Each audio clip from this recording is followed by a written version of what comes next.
Eh ben, elle s'annonce plutôt joyeuse, variée, ouverte, sur beaucoup de disciplines et beaucoup d'esthétiques différentes.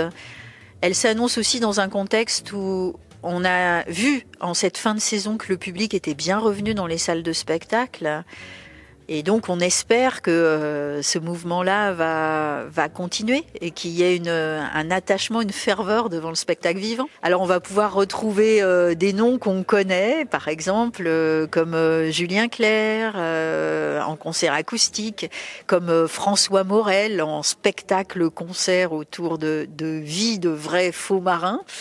On va avoir des rendez-vous de théâtre avec des fourberies de Scapin, d'Omar Porras, un spectacle historique, avec Thiago Rodriguez, qui est le nouveau directeur du Festival d'Avignon, qui a créé un spectacle sur la thématique des gens qui s'engagent pour l'humanitaire.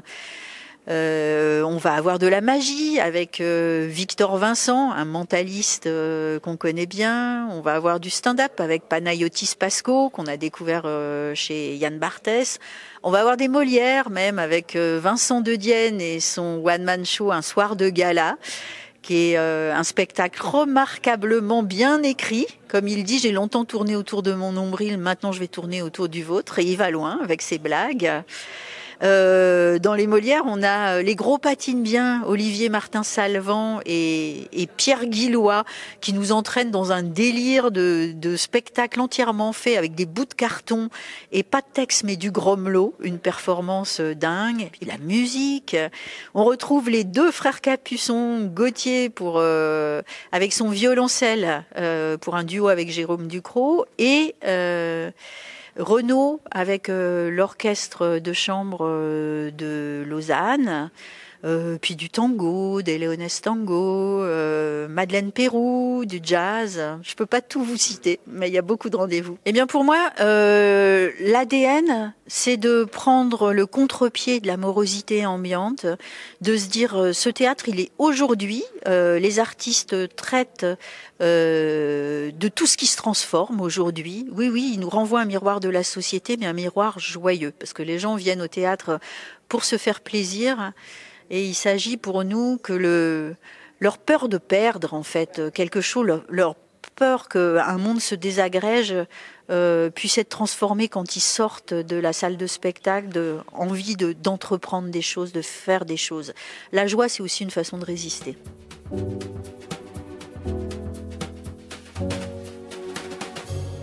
Mais ça a été des années incroyables, ça a été énorme pour moi. Le gag, on en rigole avec toute l'équipe de Malraux, c'est que j'aurais jamais eu une année normale, entre guillemets, c'est-à-dire qu'il y a eu des années de coupe budgétaire, il y a eu des années raccourcies, il y a eu des années de nomadie, il y a eu des années de Covid, d'ouverture, etc. Donc il a fallu tout le temps s'adapter, tout le temps transformer. J'ai eu la chance d'avoir une énergie incroyable transmise par une équipe qui, quelles que soient les dissensions, est toujours prête à tout faire pour que le rideau se lève. The show must go on. Et j'ai pas fini de digérer tout ça, en fait. Même j'ai pas encore commencé. En fait, pendant 9 ans, j'ai pensé Malraux, vu Malraux, vécu Malraux. Là, il reste cette présentation de saison, le lancement de saison, l'université d'été. Je suis encore à fond dedans et après, il va falloir me dédroguer, en fait. Je pense que je vais avoir un petit moment de manque. Mais voilà, c'est la vie, il faut changer. Ouais, je pars diriger un organisme officiel qui s'appelle l'Office national de diffusion artistique et qui se situe à Paris et qui est une belle reconnaissance de mon parcours professionnel.